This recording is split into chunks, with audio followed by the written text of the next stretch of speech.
So hello everybody, welcome to the video.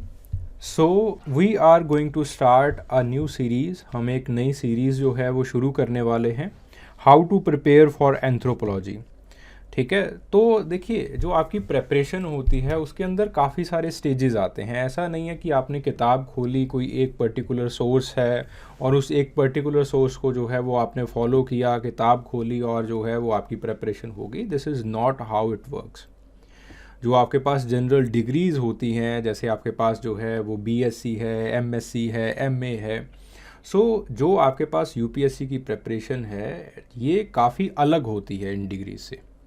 ठीक है, तो आपको जो है वो प्रॉपर जो अपना फाउंडेशन है, फाउंडेशन से लेके जो आपका एग्जीक्यूशन है फाइनल एग्जामिनेशन तक, हर एक स्टेज को जो है वो आपको प्रॉपरली जो है वो फॉलो करना पड़ता है. उन्हीं स्टेजेस के ऊपर जो है we are going to start a new video series. हम ये एक नई जो है वो वीडियो सीरीज़ शुरू करने वाले हैं ताकि जो बच्चे एंथ्रोपोलॉजी की जो प्रेपरेशन है वो स्टार्ट कर रहे हैं, they are just in the beginner phase, उनको जो है वो कुछ हेल्प हो सके. ठीक है, we are going to start this video series how to prepare for the anthropology. Anthropology optional के लिए आप कैसे प्रिपेयर कर सकते हैं, उसके ऊपर जो है वो हम पूरी एक वीडियो सीरीज़ जो है वो शुरू करेंगे. इसके अंदर बेसिकली हम जो है वो will try to see that how you can decode the syllabus, कि कैसे जो है वो आप सिलेबस को डीकोड कर सकते हैं, आप जो है वो नोट्स कैसे बना सकते हैं, एंड जो है वो बहुत अलग अलग जो है वो what are the various sources for the preparation of anthropology. फिर उसके बाद करंट अफेयर्स का रेलेवेंस क्या है, करंट अफेयर्स का क्या कोई रेलेवेंस है, कौन कौन से एंथ्रोपोलॉजी के सेक्शंस हैं जहाँ पे जो है वो एग्ज़ामिनर ढूंढता है कि आपको जो है वो करंट अफेयर्स का जो वैल्यू इनरिचमेंट है वो करना चाहिए या नहीं करना चाहिए. उसके बाद जो है नोट्स के अंदर ही व्हाट आर द डिफरेंट जो आपके पास कीवर्ड्स हैं, की फ्रेजेस होते हैं, उनको कैसे लिखना है, and very important how to do the answer writing. Answer writing जो है वो आपके पास जो है वो कैसे करनी है. ठीक है, तो ये जो आपके पास जो हम अब जो आप वीडियो देखने वाले हैं, this video it is going to be like an introductory video. ये एक इंट्रोडक्टरी वीडियो होने वाली है, बाकी जो आने वाली वीडियोस हैं उनके लिए.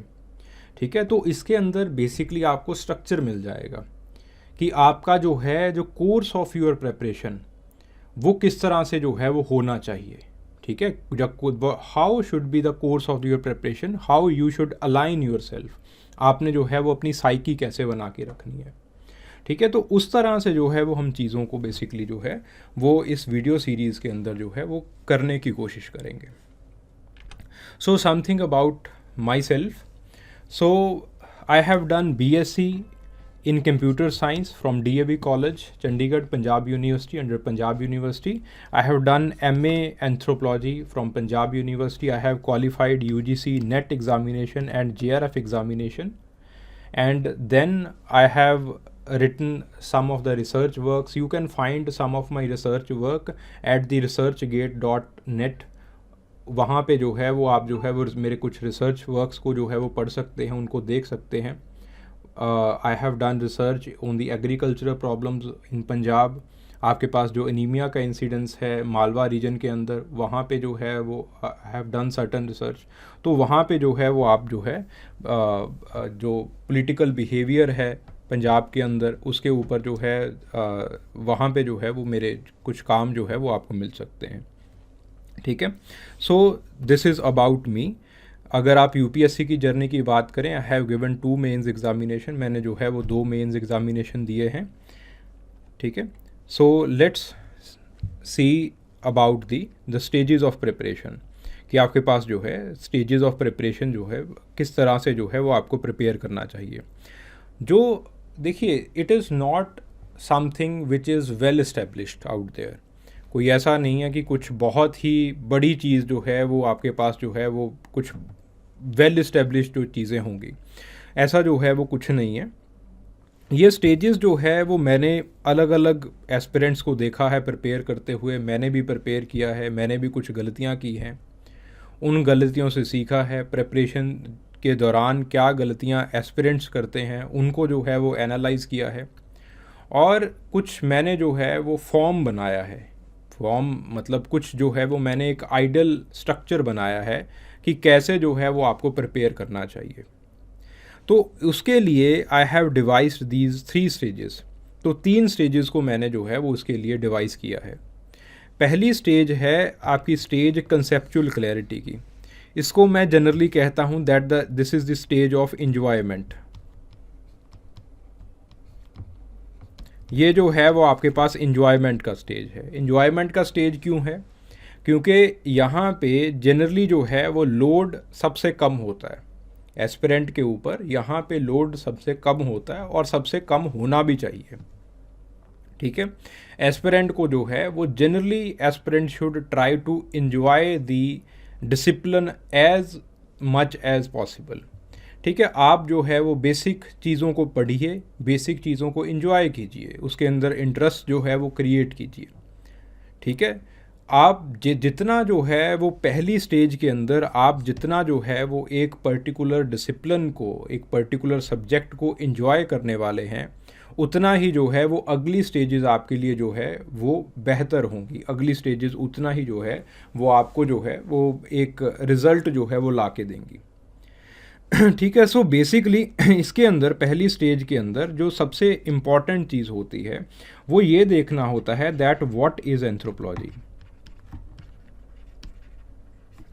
एंथ्रोपोलॉजी, इसके अंदर जो है वो आपके पास जो सिलेबस है वो एंथ्रोपोलॉजी का क्या कह रहा है, वो कि सिलेबस के अंदर जो है वो आपको किस डायरेक्शन के अंदर जो है वो चीज़ों को करना है, किस डायरेक्शन के अंदर जो है वो आपको फ्लो करना है, ठीक है। देन उसके बाद इसी के अंदर जो है वो आपको जो है वो सारे के सारे जो बेसिक मटेरियल्स हैं, सारी की सारी चीज़ें जो हैं वो आपको रीड करनी होती हैं।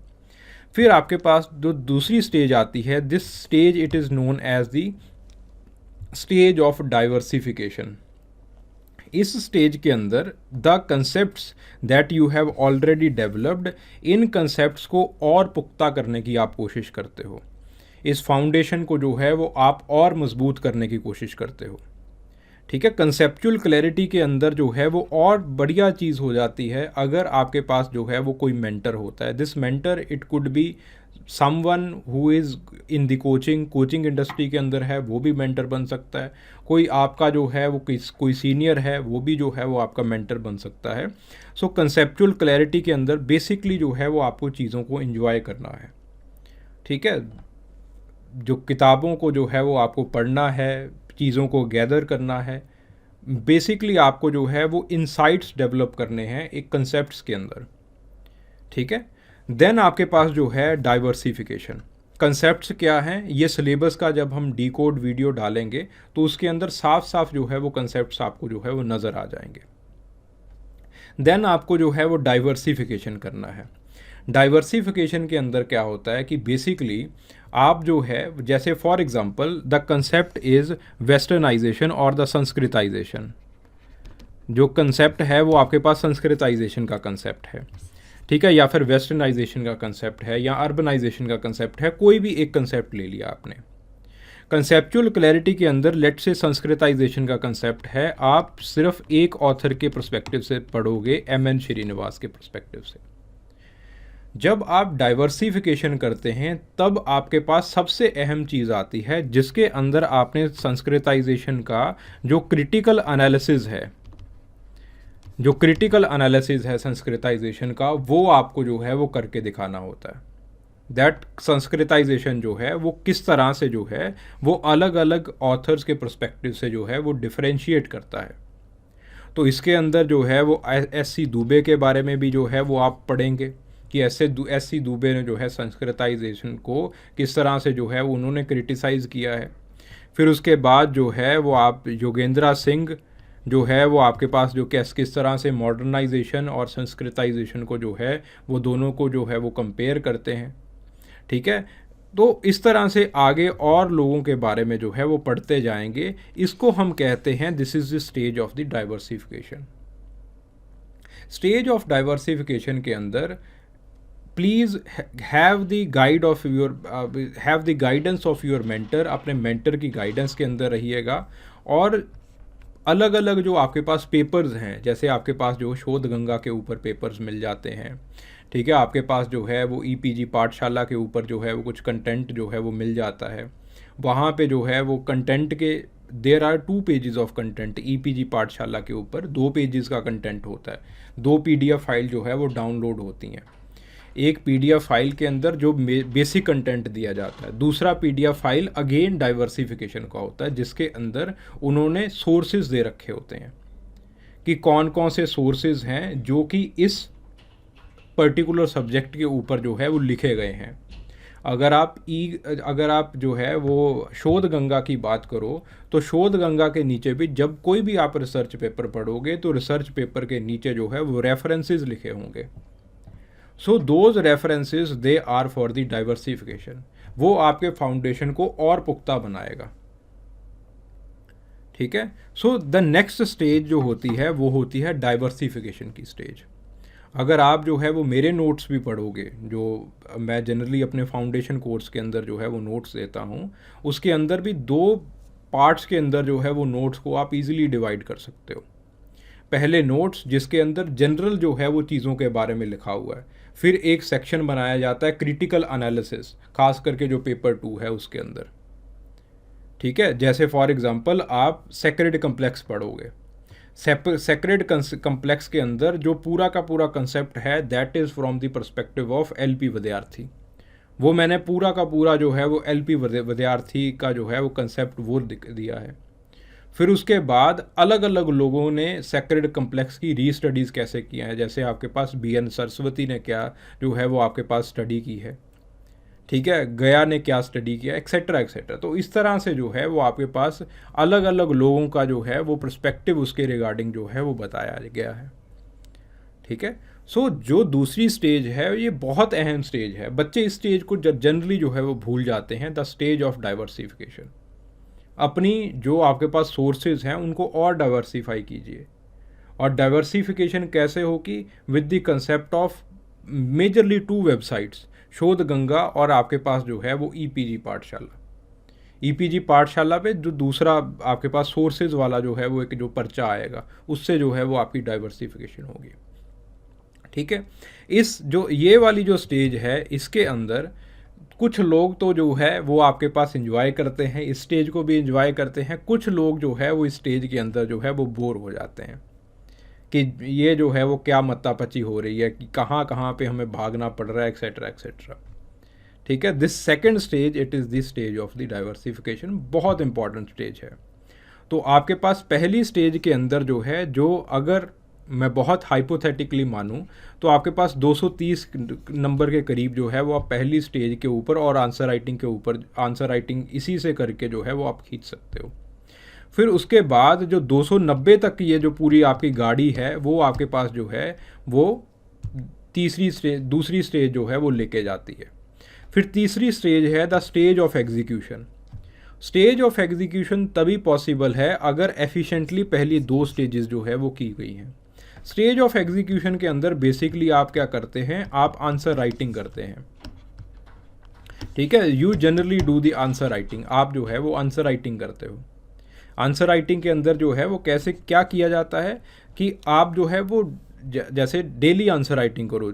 You generally see the previous year questions देखिए, और प्रीवियस ईयर क्वेश्चंस को देख के जो है वो आप चीज़ों के ऊपर जो है वो अपना जो चीज़ों को जो है वो बनाने की कोशिश कीजिए, ठीक है। Again you need a mentor hair.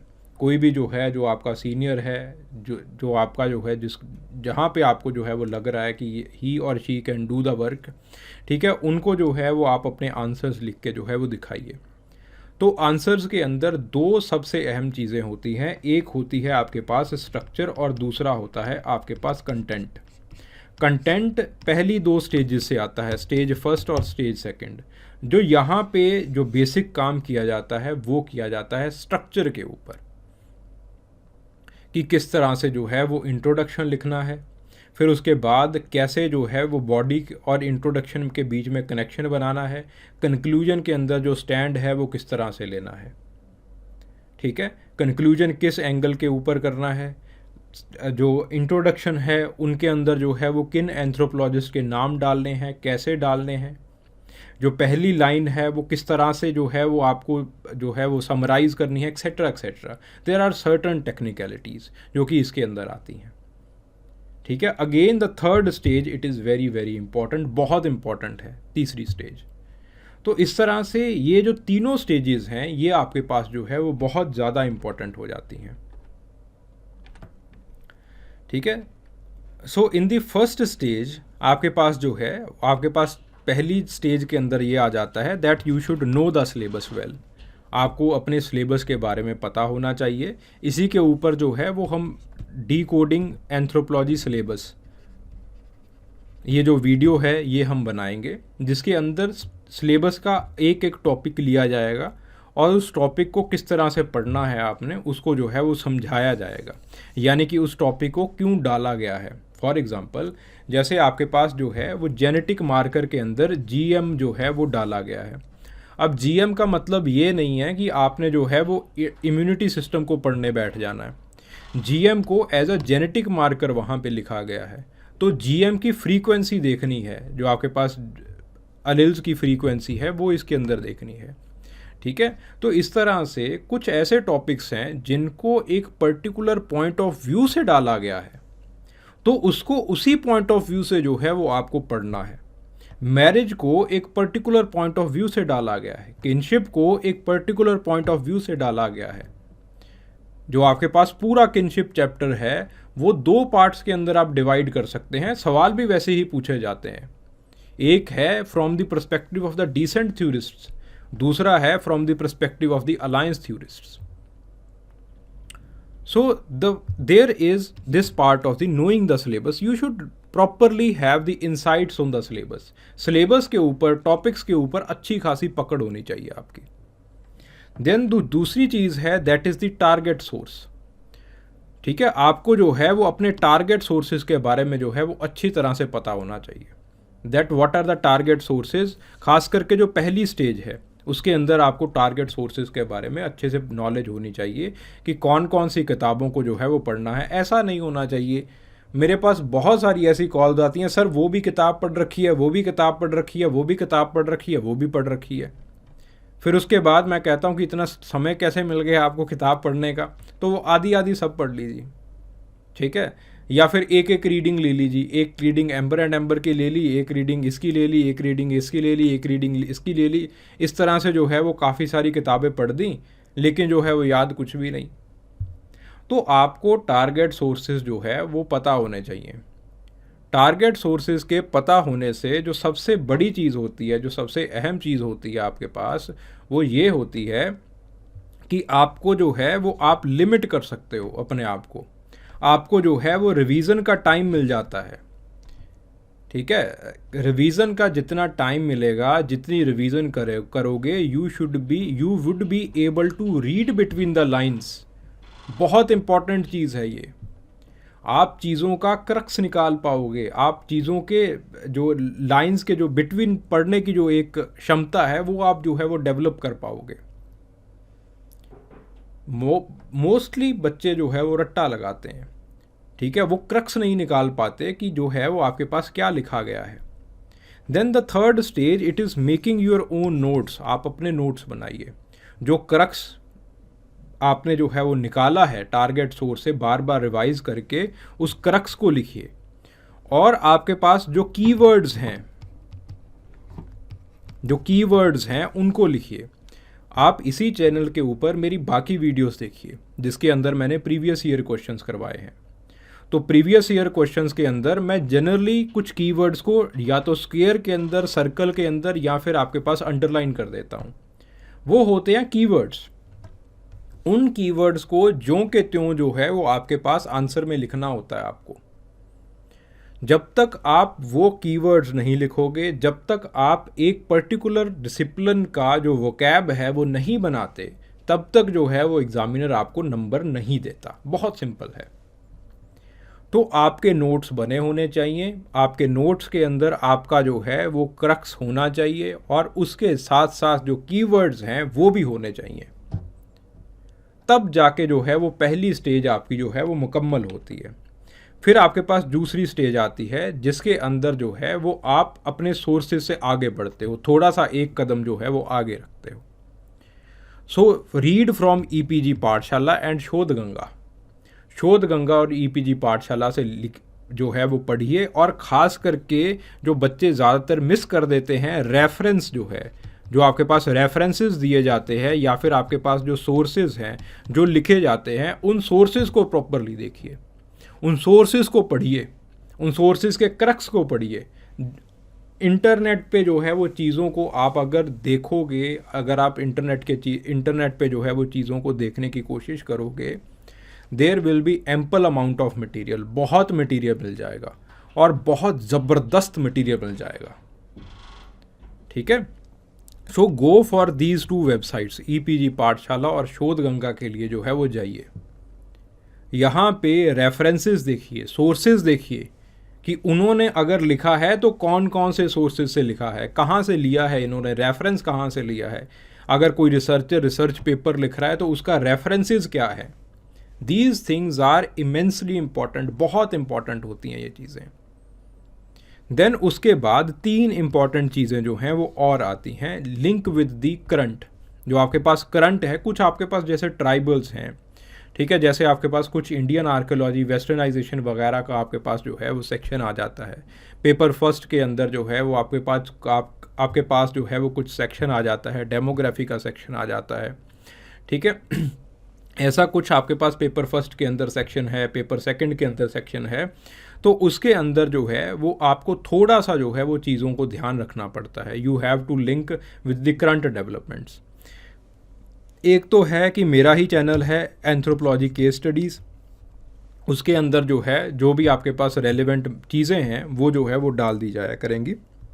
मैंने थोड़े टाइम के लिए जो है वो इसको बंद किया था, but now I will restart it. मैं दोबारा से जो है वो इसको रीस्टार्ट करूँगा। देन उसके बाद यही एक और जो है वो हम वीडियो सीरीज़ चलाएंगे जिसके अंदर जो करंट में न्यूज़ बनी रही हैं और जो एंथ्रोपोलॉजी के लिए जो है वो रेलेवेंट हैं उनको जो है वो डाला जाएगा। Then there is this website sciencedirect.com।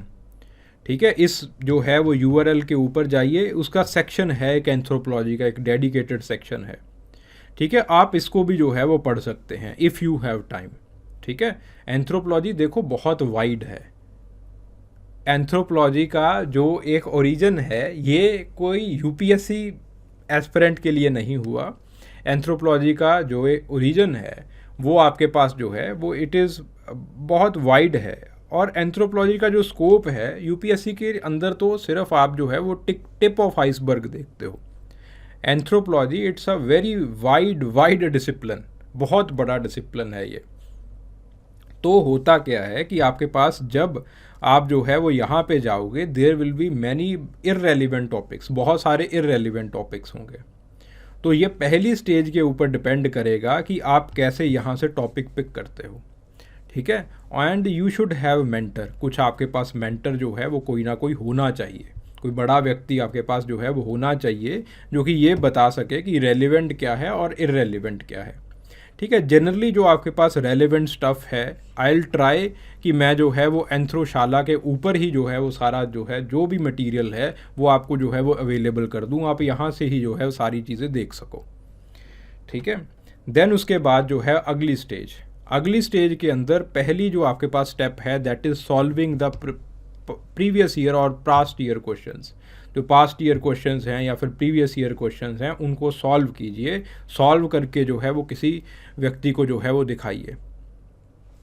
Then उसके बाद जो है वो राइट डेली, रोज़ लिखिए और रोज़ जो है वो उसका एवेल्यूएशन करवाइए, क्योंकि अगर आप रोज़ लिखेंगे देन आप जो है 2 चीज़ों के अंदर जो है वो बहुत बढ़िया हो जाएगा। आपका जो हाथ है वो 2-3 चीज़ों के अंदर जो है वो बढ़िया हो जाएगा। एक तो है कि आप क्वेश्चन की थीम को समझ सकोगे, फिर उसके बाद उस थीम को एड्रेस कैसे करना है उस चीज़ को जो है वो आप लिख सकोगे, समझ सकोगे।